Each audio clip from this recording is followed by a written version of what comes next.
इफिसियों की पत्री उसका 1 अध्याय उसका 3 वचन। Book of Ephesians chapter 1 verse 3। Gujarati और हिंदी दोनों में पढ़ो। આપણા પ્રભુ ઈસુ ખ્રિસ્ત પોતે તથા બાપ સ્તુતિ હો તેણે સ્વર્ગીય સ્થાનોમાં દરેક આત્મિક આશીર્વાદથી આપણને ખ્રિસ્તમાં આશીર્વાદિત કર્યા છે। 4 वचन भी पढ़ लो। એ પ્રમાણે તેણે જગતના મંડાણની અગાઉ આપણને એનામાં પસંદ કર્યા છે એ સારું કે આપણે તેની આગળ પ્રીતિમાં પવિત્ર તથા નિર્દોષ થઈએ। हमारे प्रभु यीशु मसीह के परमेश्वर और पिता का धन्यवाद हो कि उसने हमें मसीह में स्वर्गीय वस्तुओं में सब प्रकार की आशीष दी है, जैसा उसने हमें जगत की उत्पत्ति से पहले उसमें चुन लिया कि हम उसके निकट प्रेम में पवित्र और निर्दोष हों। आमीन। प्रभु के वचन से हमने पढ़ा है इफिसियों की पत्री उसका 1 अध्याय उसका 3 और 4 वचन हमने पढ़ा है। हमारे प्रभु यीशु मसीह के परमेश्वर पिता का धन्यवाद हो जिसने हमें स्वर्गीय स्थानों में सब प्रकार की आत्मिक आशीष दी है। ध्यान से आप परमेश्वर के वचन को सीखें। इधर प्रभु का दास पौलुस कलीसिया को एक बड़ी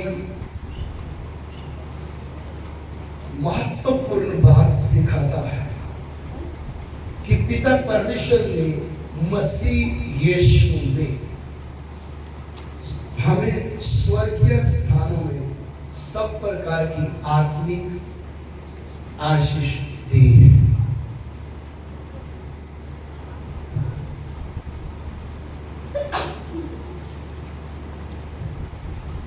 इस वचन को समझते समय प्रभु यीशु मसीह में स्वर्गीय स्थानों में हमें सब प्रकार की आत्मिक आशीष दी गई है। अगर एक व्यक्ति परमेश्वर के इस वचन को नहीं समझेगा या उसको ये बात समझ में नहीं आएगी तो उसको आत्मिक जीवन में आगे बढ़ने के लिए बहुत रुकावट है। यदि परमेश्वर का वचन हम जो पढ़ते हैं वो समझ में ना आए तो हम आत्मिक जीवन में कभी भी बलवंतियां आगे बढ़ नहीं सकते। इधर जो बात हो रही है ये आत्मिक आशीष के विषय में बात चल रही है। ये आत्मिक आशीष क्या है और आत्मिक आशीष के बारे में जब लिखा है तो सब प्रकार की आत्मिक आशीष लिखा है। अगर एक व्यक्ति को ये सब प्रकार की आत्मिक आशीष के बारे में समझ में आ गया तो उसको परमेश्वर के साथ चलने में या परमेश्वर के साथ एक आत्मिक गहरा रिश्ता बनाकर चलने में तकलीफ नहीं होगी। क्योंकि कितने लोग हैं जो परमेश्वर को जानते तो हैं, चर्च में जाते हैं, प्रार्थना करते हैं, वचन पढ़ते हैं, लेकिन मुझे प्रभु से क्या चाहिए, क्या मिला है करके वो समझ में नहीं आता।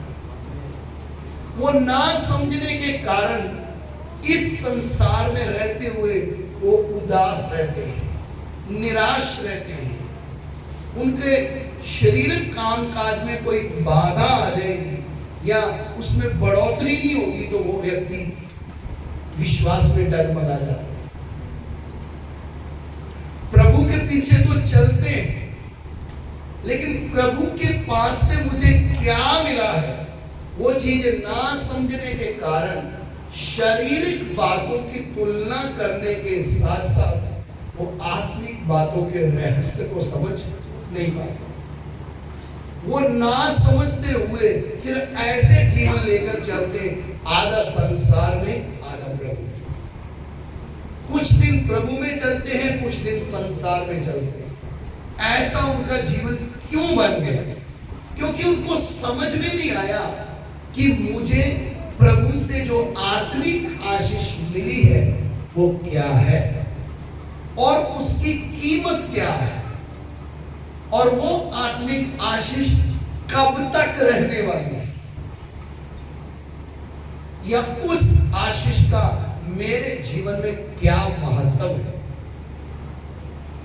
इधर प्रभु का दास लिखता है कि पिता परमेश्वर का धन्यवाद हो जिसने मसीह यीशु में स्वर्गीय स्थानों में सब प्रकार की आशीष हमें दी है।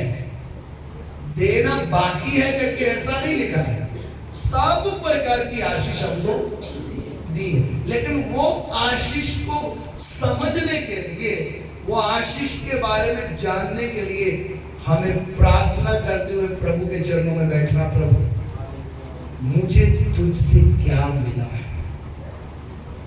नहीं तो हम इस संसार में रहते हुए भी हम ये तो बोलते हैं कि मैं तो किधर का वासी हूं, मैं स्वर्ग का निवासी हूं, मैं सियोन जाने वाला हूं, तो भी हम तुलना किधर की करते रहते हैं। हम इस संसार और संसार की वस्तुओं के साथ क्या करते रहते हैं? अपने घर की, अपने जीवन की तुलना करते रहते हैं, जिसके कारण हम उनको प्राप्त करने का प्रयत्न करते करते अपने विश्वास को छोड़ देते हैं। कितने आज भी ऐसे मसीह लोग आपको मिलेंगे जिन्होंने जब प्रभु यीशु के ऊपर विश्वास किया, उनके जीवन में एक बड़ा जोश था, एक बड़ा प्रेम था, बड़ी उमंग थी प्रभु के पीछे चलने के लिए। उन्होंने ना तो अपने समाज को, ना अपने जीवन को, ना अपने घर को, ना रिश्तेदारों को, ना किसी को नहीं देखा, सिर्फ प्रभु यीशु की ओर देखते हुए उन्होंने सब छोड़ छाड़ कर किसके पीछे निकल के आ गया? उस प्रभु के पीछे निकल कर आए। लेकिन चलते चलते उनको आत्मिक आशीष की कीमत ना समझने के कारण वो संसार की वस्तुओं को अपने जीवन के साथ तुलना करते करते उनका आत्मिक बैलेंस क्या हो गया? बिगड़ गया। आत्मिक जीवन में चलते चलते वो शारीरिक जीवन में चलने लगे, और जब शारीरिक जीवन में चलने लगे, आज उनकी हालत ऐसी है कि उनको वो नाम तो है, ये विश्वासी है, लेकिन उनके जीवन में आत्मिक आशीष की क्या अहमियत है उनको कुछ भी मालूम नहीं। तो इधर प्रभु का दास पौलुस जो लिखता है कि हमें आत्मिक आशीष दी है, उस आत्मिक आशीष में सबसे पहली बात क्या है? इसके 4 वचन की पहली आयत,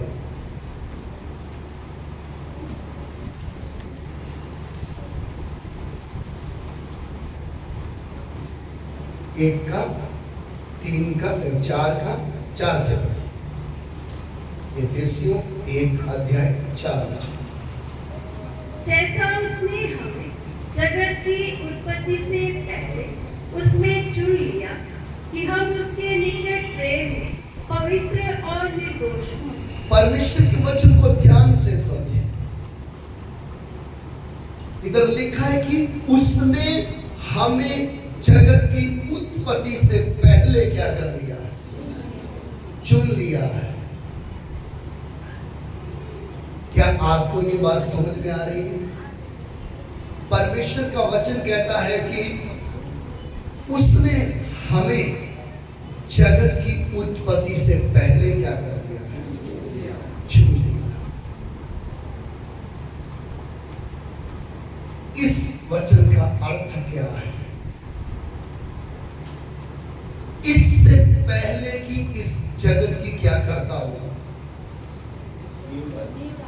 रचना करता, इससे पहले उसके मुंह से निकलता उजियाला हो, इससे पहले कि वो कहता आकाश के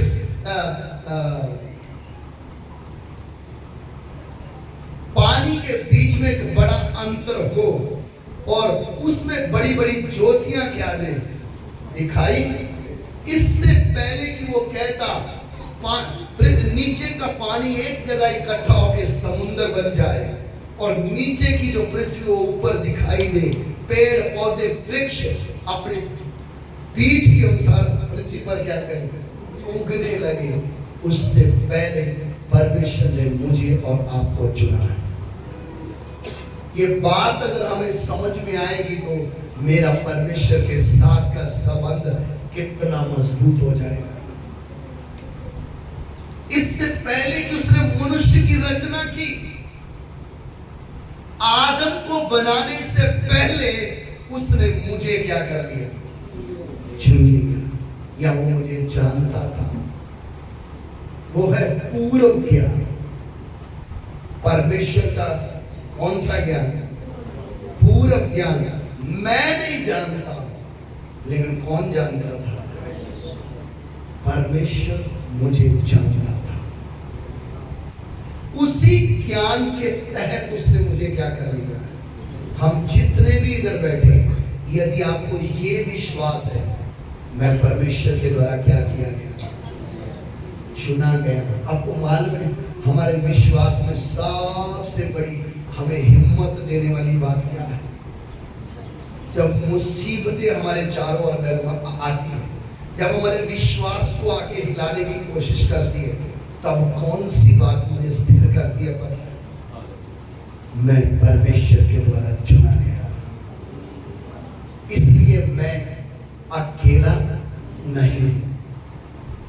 उसके द्वारा चुने जाने का जो विश्वास मेरे अंदर है, उसी का अगला पहलू है मैं इस पृथ्वी में आने से पहले वो मुझे क्या करता था, जानता था।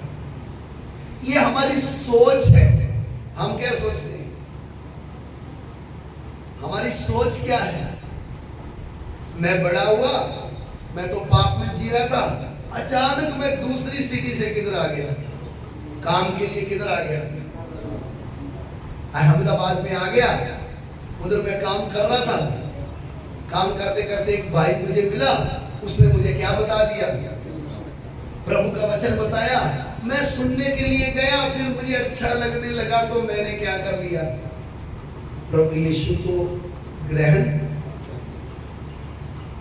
अगर हमसे पूछा जाएगा तो हम यही गवाही देंगे, मैं तो जानता नहीं, मैं तो प्रभु के बारे में कभी सुना भी नहीं था, मैं तो प्रभु को पसंद भी, हम में से कितने होंगे जिनकी गवाही में ऐसा भी होगा, मैं तो प्रभु यीशु को पसंद भी करता नहीं था, मुझे तो उसके नाम से क्या चढ़ती थी, चिढ़ चढ़ती थी, मैं तो इस धर्म को पसंद भी करता नहीं था, मैं तो इस व्यक्ति को भी पसंद करता, पता नहीं कब कैसे मैं बदल गया।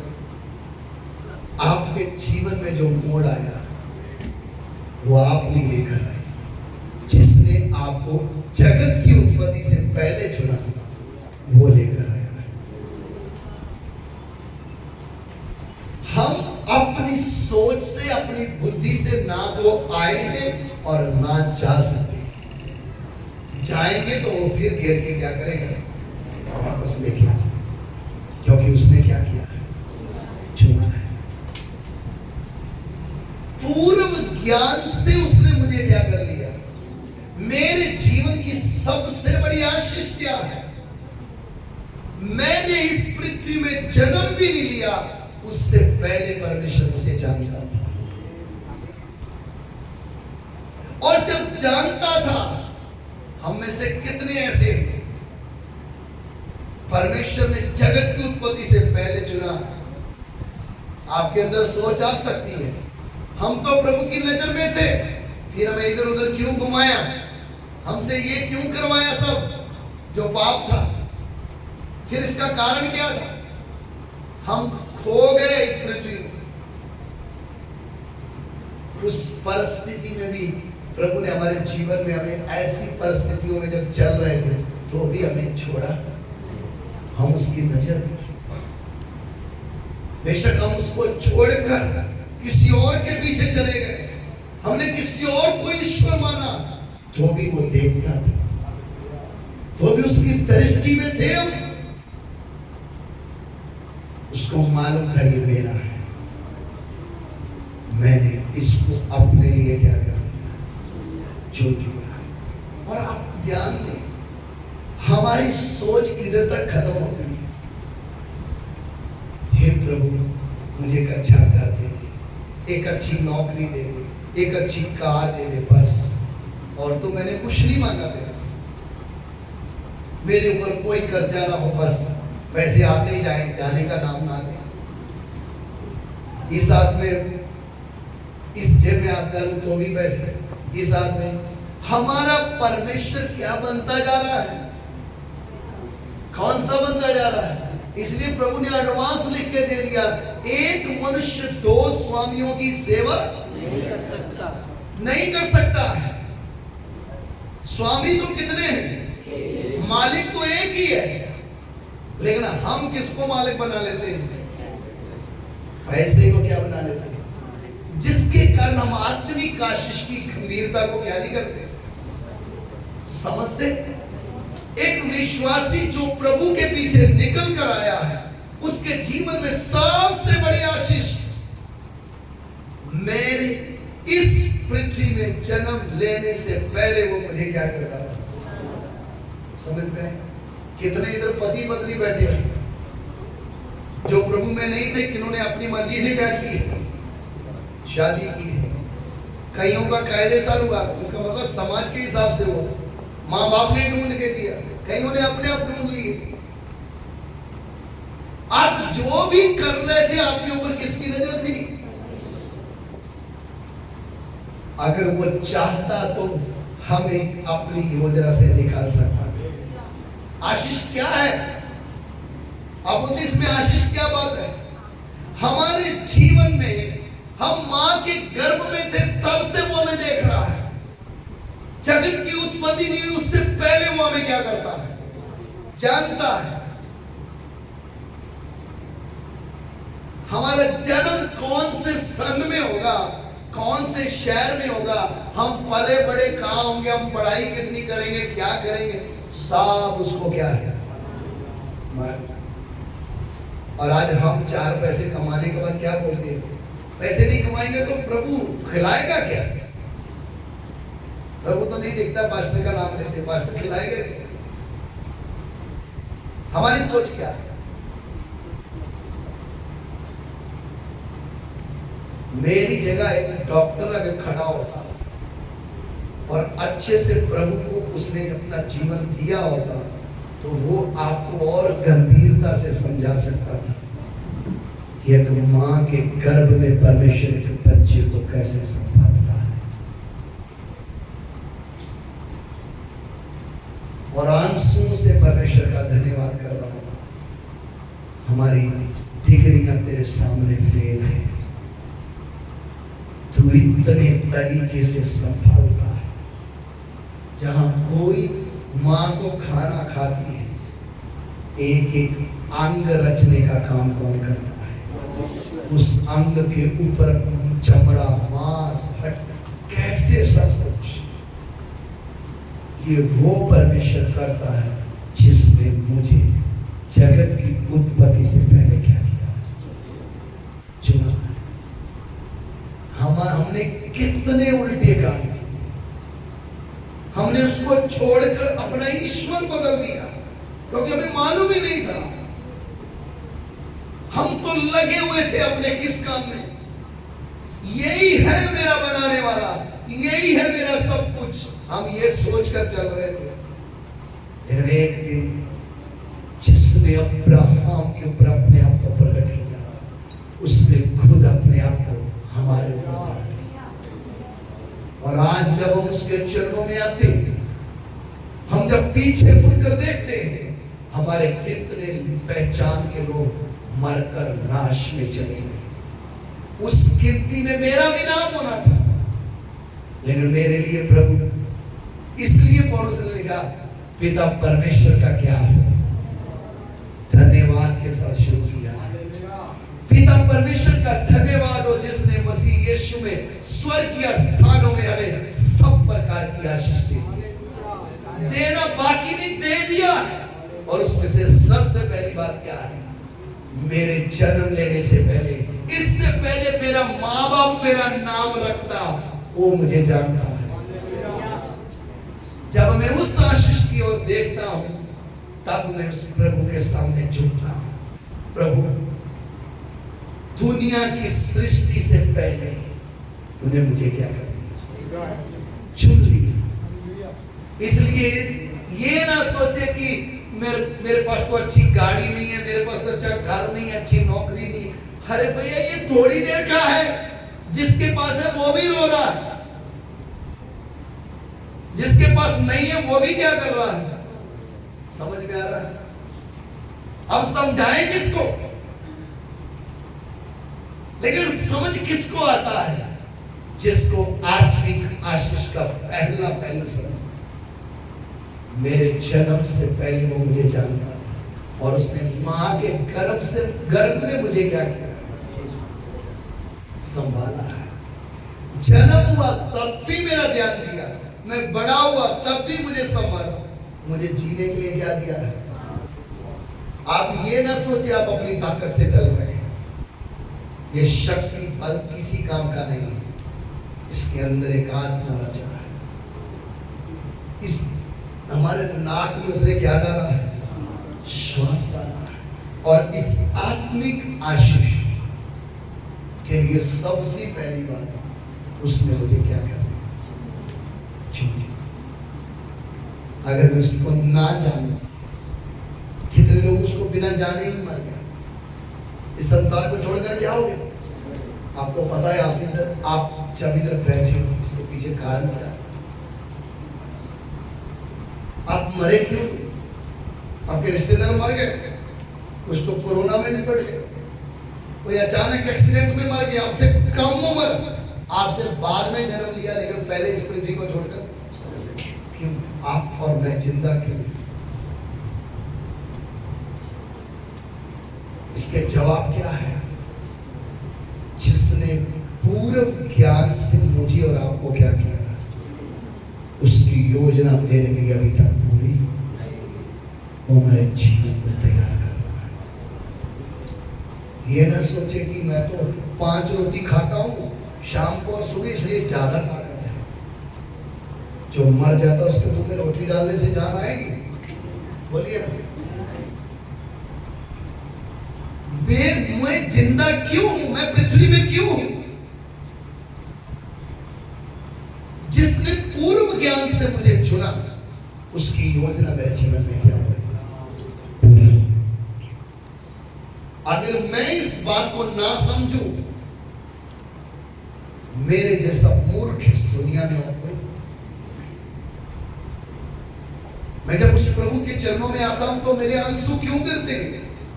मैं क्या बोलकर प्रार्थना करता हूं? मैं बड़ा अच्छा हूं, मैंने अच्छे कर्म किए, इसके लिए तूने मुझे चुना। बोली, इसलिए परमेश्वर ने बोला, संसार के मूर्खों मैंने क्या कहा?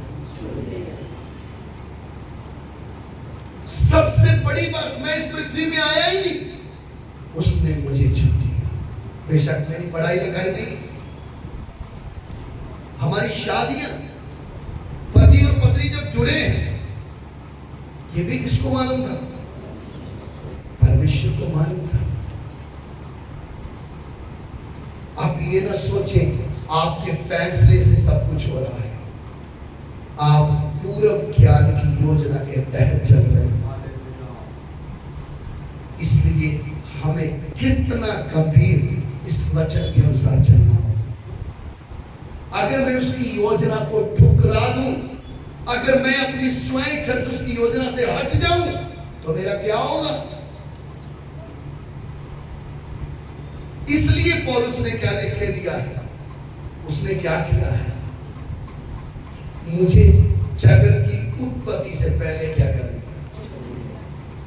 हम उसके नित्य प्रेम में पवित्र और क्या हो जाए?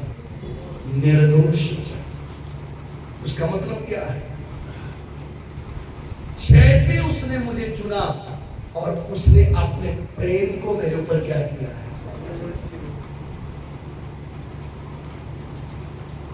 अगर वो अपने प्यार को मेरे ऊपर प्रकट नहीं करता तो मैं कभी भी उसको जान, मैंने उसको इसलिए जाना कि उसने मुझसे क्या किया है और उसके प्रेम की गहराई क्या है। उसने अपना इकलौता पुत्र इस पृथ्वी में मेरे और आपके पापों के बलिदान के लिए क्या कर दिया, दे दिया। मेरे लिए उसने अपने बेटे को कुर्बान कर दिया। मैं चला हूं उससे आशीष पाने के लिए। ध्यान से समझिए बात। परमेश्वर का प्रेम मुझे समझ में आ गया तो मेरे लिए सबसे बड़ी आशीष क्या है, यही है कि उसने मुझसे प्यार किया है। उसने मुझे जगत की उत्पत्ति से पहले चुना है। अब मैं चर्च क्यों आ रहा हूं, क्यों जा रहा हूं प्रार्थना में, बोलिए, आशीष पाने के लिए। आजकल लोगों ने माहौल को कैसा बना दिया है, तुम प्रभु के पास आओगे तो तुम्हें क्या मिल जाएगी, आशीष मिलेगी। और आशीष का मटेरियल किसके साथ तुलना कर दिया है, इस संसार की नाशवान वस्तुओं को कौन सा नाम दे दिया है, आशीष। जबकि आशीष का अर्थ है जो कभी नाश ना हो, वो है असली आशीष।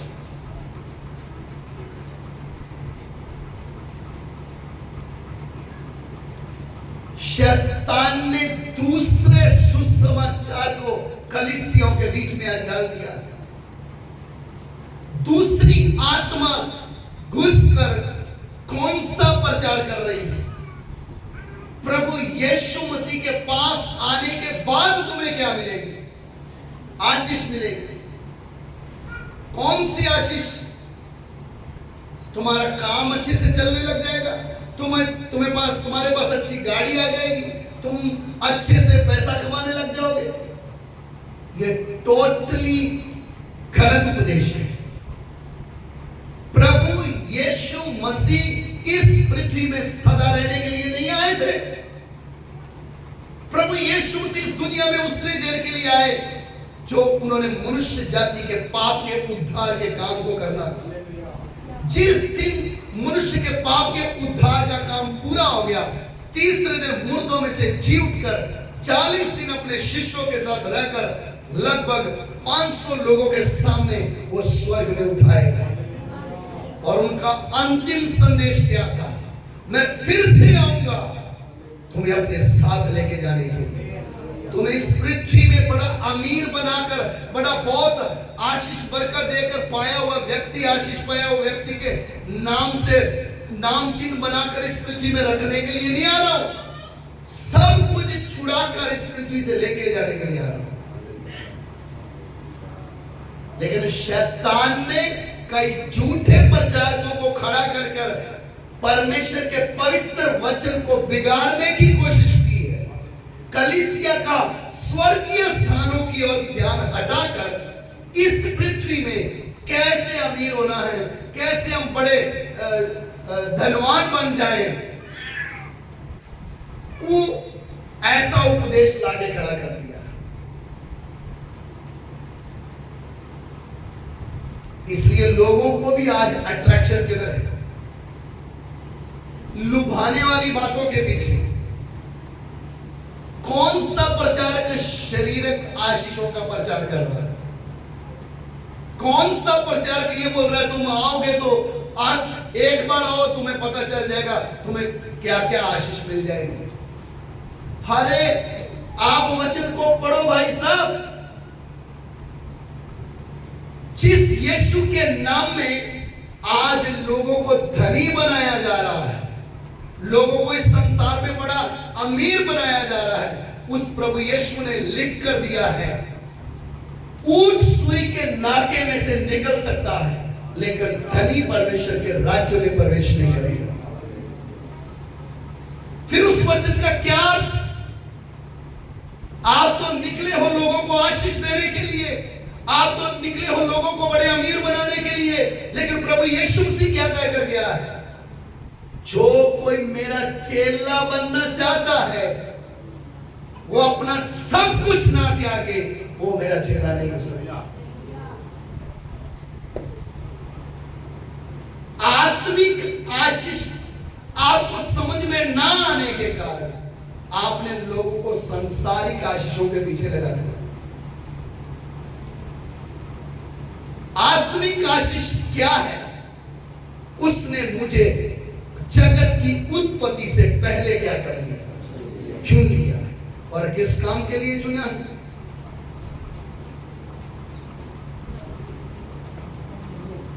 ताकि मैं इस पृथ्वी में अच्छे से रहूं, बड़ा आशीष पाया हुआ व्यक्ति के नाम से कहलाऊं और लास्ट में मार कर किधर चला जाऊं? नरक में चला जाऊं।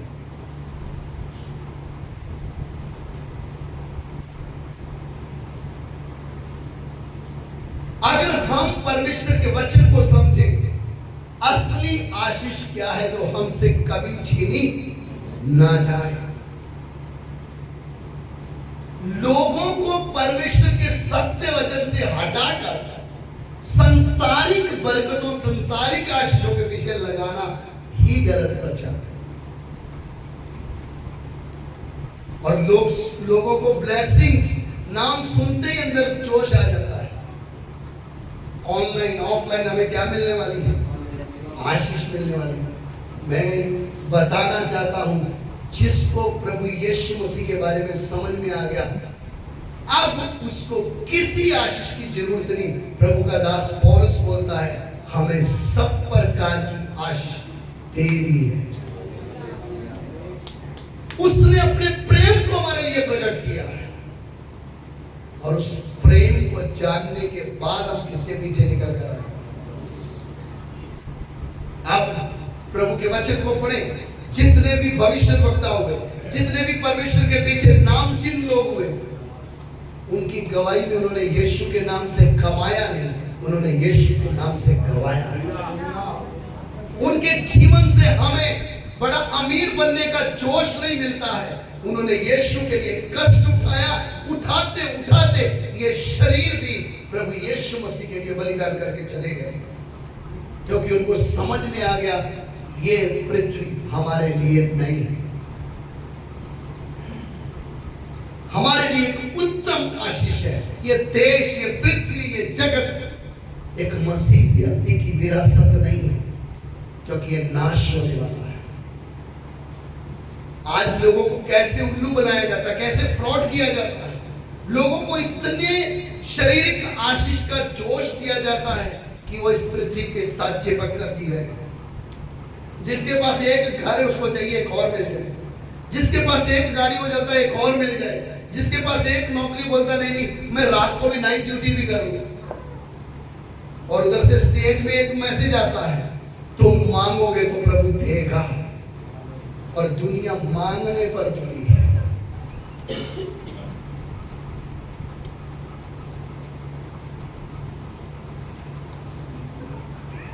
इस संसार की आशीष तब तक है जब तक आपके नाक में श्वास है, उसके बाद आपको कौन सी आशीष सदा रहने वाली है?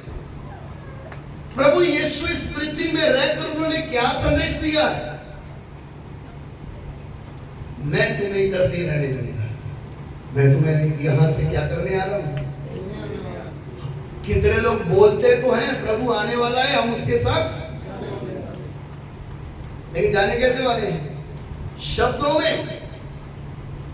जाने वाले की तैयारी से पता चलता है कि इस पृथ्वी का नहीं, ये जाने वाला है।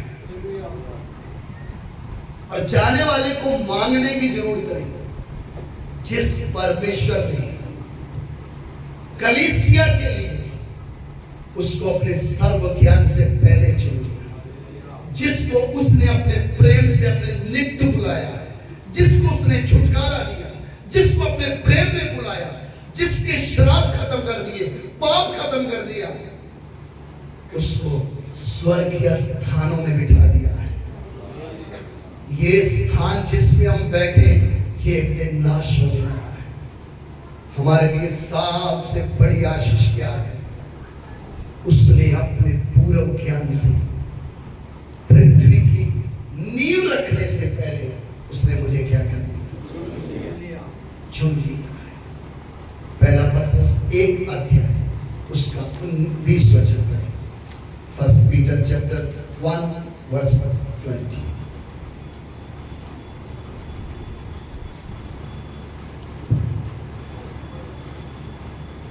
તે તો જગતના મંડાળ અગાઉ નિર્માણ થયેલો હતો.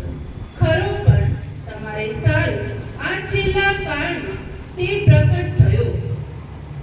1:20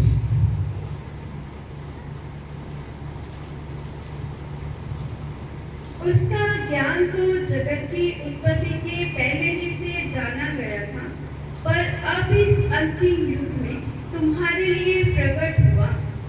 उसका ज्ञान तो जगत की उत्पत्ति से पहले ही क्या किया गया था, लेकिन हमारे ऊपर प्रकट कब किया है? इन अंतिम दिनों में क्या किया है?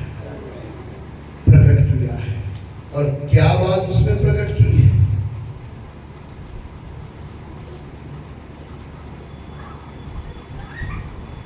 कौन सी बात हमारे ऊपर प्रकट की है? इन अंतिम दिनों में कौन सी बड़ी चीज हमारे लिए प्रकट करके दी है? ये पृथ्वी तुम्हारे रहने का पक्का ठिकाना नहीं। प्रभु ने हमें इस पृथ्वी में रहते समय कुछ भी दिया हो उसके लिए धन्यवाद, लेकिन हमारी सोच ये नहीं होनी यही मेरा सब कुछ है। लूत की बीवी नाश क्यों हो गई? स्वर्गदूतों ने बोला था पीछे मुड़कर, तो अभी निकल तो गई। ध्यान से समझना, लूत की बीवी किधर से निकल गई? सदोम और मोरा से क्या हो गई? निकली, लेकिन सदोम और मोरा उसके अंदर से नहीं निकला। किसके अंदर से? वो किधर से निकली? सदोम और मोरा से निकली। क्या करने के लिए? मैं अपनी जान, लेकिन सदोम और मोरा किधर बस चुका था, इसलिए पीछे मुड़कर देखने का मना है। आज कितने मसीह लोग हैं जो जिनकी सोच में क्या है, हम तो किधर जाने वाले हैं, हम तैयार बैठे हैं किधर जाने के लिए? स्वर्ग में जाने के लिए। बस प्रभु देर कर रहा है, हम थोड़ी देर कर रहे हैं। थोड़ा सा घर के सामान को कोई हाथ लगाने आएगा तो तुरंत झगड़े में उतर जाएगा, तुरंत थोड़ा नुकसान हो जाएगा तो तुरंत शरीर बन जाएगा। 15 दिन काम बंद हो गया, पैसा नहीं मिला, तुरंत क्या बोलेंगे? प्रभु भी सुनता नहीं, अब क्या करेंगे? चलो किसी दूसरे पास्टर से प्रार्थना करवा के आते हैं, जो हाथ ऐसे करता है और एटीएम में क्या आ जाते हैं। अगर मांगने से ही सब कुछ मिल जाता तो इस वचन में सत्य लिखने की जरूरत नहीं थी। नहीं तो आप मांग कर देखो, हाँ शैतान आपको दे सकता है कुछ। अगर मांगने से मिलता हो तो जो मजदूर धूप में दिहाड़ी रोज काम करने जाता है, उसको जरूरत नहीं है काम पर जाने की, क्योंकि उसने तो यीशु को जान लिया। अब वो मांगने में बैठ गए सारा दिन, बात खत्म। ये शैतान का लोगों के साथ बहुत बड़ा फ्रॉड है, और कई प्रचारक भी इस बात पे जोर देते हैं, मांगोगे तो अरे नहीं मिलेगा। अगर मांगने से मिलता होता तो आज तक आप करोड़पति होते। आज भी आप क्या हो, 500-600 के पीछे जा रहे हो, उसके लिए भी प्रार्थना करते हो प्रभु दिहाड़ी दे दे। अगर मांगने से नहीं तो आप मांग के देखो, प्रभु मुझे कार चाहिए, कार दे। प्रभु मेरे डिब्बे में आटा नहीं है, आटा भर दे। अरे अगर मांगने से मिलता होता तो पूरी दुनिया में मसीह कोई काम नहीं करता होता। ये सब अपने घरों में, बंगलों में, एसी में बैठकर मांग रहे होते। ये शैतान ने किया हुआ फ्रॉड है लोगों के साथ। वो वचन शारीरिक आशीषों के लिए लिखा ही नहीं है, वो पवित्र आत्मा की सामर्थ के लिए लिखा गया कि पिता से आत्मा मांगो और हम घर घोड़ा गाड़ी मांगने पे तो चलेंगे, जो कभी मिला नहीं और मिलेगा भी नहीं।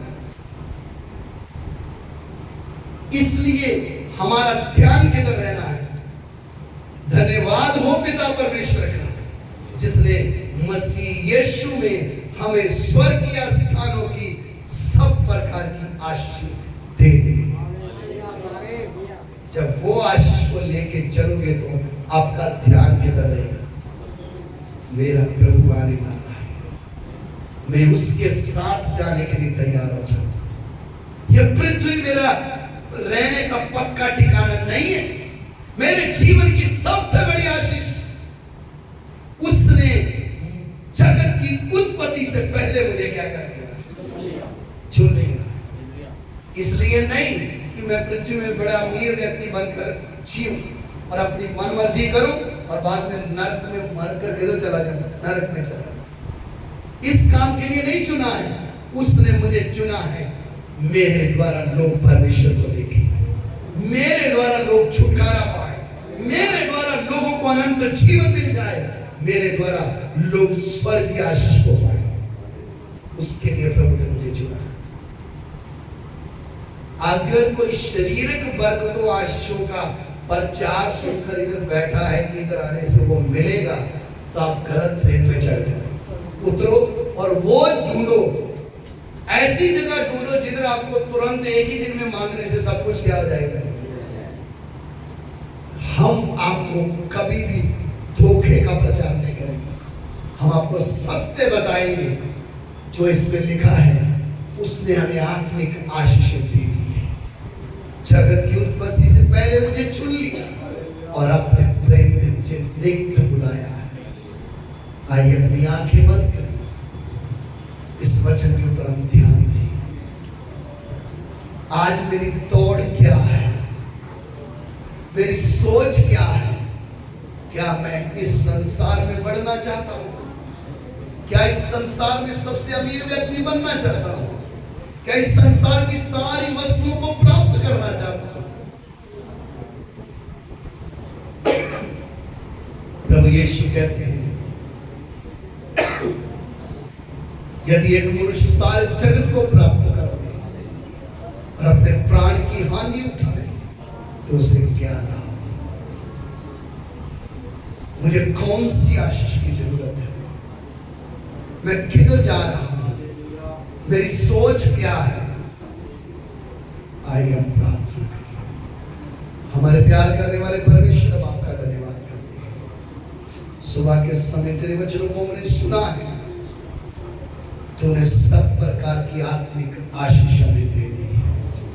प्रभु अपने लक्ष्य की ओर, अपने निशाने की ओर देखते हुए तुझ में आगे बढ़ने के लिए प्रभु तू सहायता कर। एक एक को तेरे वचन के अनुसार आत्मिक आशीष का गंभीरता समझ में आए और प्रभु शैतान के धोखे से बचकर शारीरिक वस्तुओं के ऊपर मन न लगाए, जबकि तू आने वाला है। तेरे आने से पहले अपने जीवन को तैयार कर सके। स्वर्गीय पिता, दिए हुए वचनों के लिए तेरा धन्यवाद। जितने लोगों ने तेरे वचनों को सुना प्रभु, एक एक के ऊपर तेरा अनुग्रह बना। विनती को सुनो पिता, यीशु मसीह के नाम से मांगते